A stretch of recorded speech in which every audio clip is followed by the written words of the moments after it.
In today's video, I'm going to show you how to find and replace on Google Vids. First, open up your project and click on Edit at the top menu. Then, click on Find and Replace. You can also press Ctrl plus H in your keyboard. This small window will then appear. So here in the Find section, type the word or phrase you want to find in your video. So say for example, the video is recap. Now for replace with, enter in the new text you want it replaced with. So say for example, we want to replace all recap words with the word video.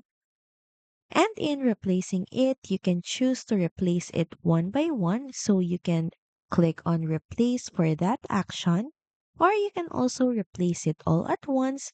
And to do that, you're gonna click on replace all.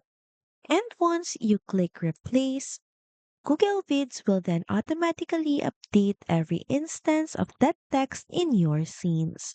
It's perfect for fixing typos or updating names, titles, or branding without editing each scene manually.